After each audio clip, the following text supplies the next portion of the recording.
a very interesting ritual, and the ritual is called educational slot. Educational is supposed to inspire us to move through another week of hard work in our business. And I'm so glad we are a team of 3, because to rack your brain and think what could it be for the next Thursday, it's not always, you're not always inspired. But for this special occasion, I tried. I hope you will like it. The topic for this morning's Edu is called Above and Beyond. Surprise, surprise. It's above and beyond. So let's be inspired by Above and Beyond, the event wizards on wheels and on scaffolding. Quick on their feet to make the impossible happen.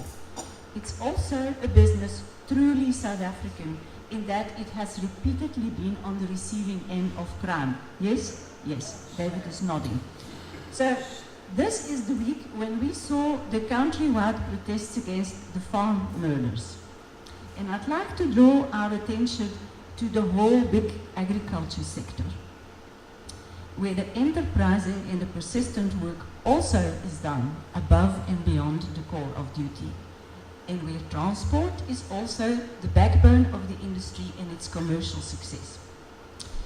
We hear about the Northern and the Western Cape, but less so about the Eastern Cape, the poor cousin in our country.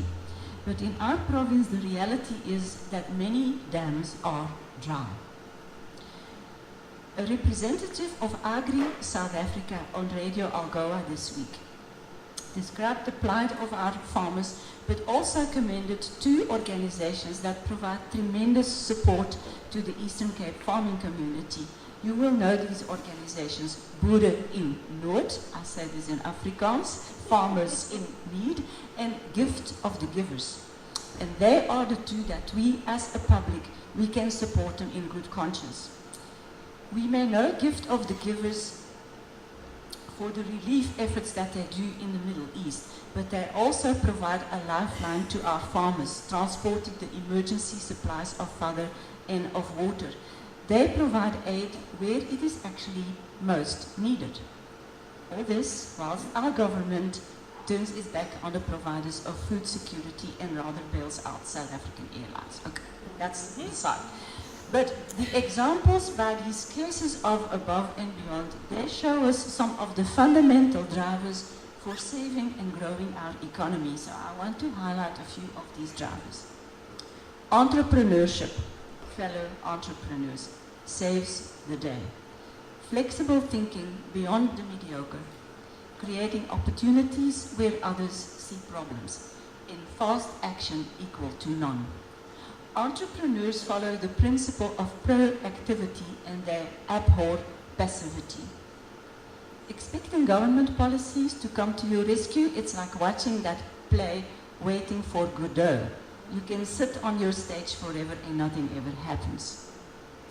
Entrepreneurs live in the real world whilst dreaming of a better one.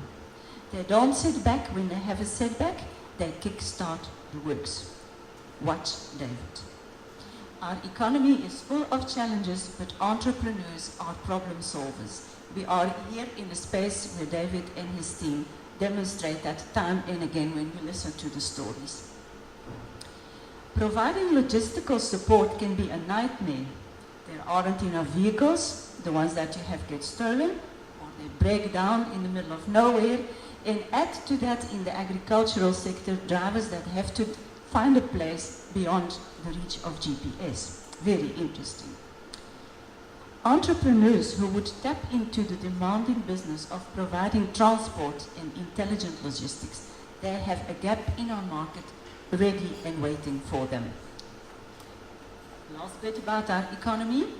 Economy is about interdependency and about meeting real needs. Reaching out without the prejudice to where the needs are. Gift of the Givers is a Muslim organization reaching out to our most likely non-Muslim farmers. In the water-scarce, hardest hit areas, people are forced to pay through their nose 50 rands or more for 5 litre of water. In other words, they have a need. Bringing this closer to home to our business network. Doing business in a network of B&I means being part of the bigger picture. Yes, we are preoccupied with sustaining our own business, but we don't operate with blinkers on when it comes to others. So as members of BNI, we can certainly feel proud of our mission statement of givers gain. But most of all, we must continue to put it into practice. Thank you.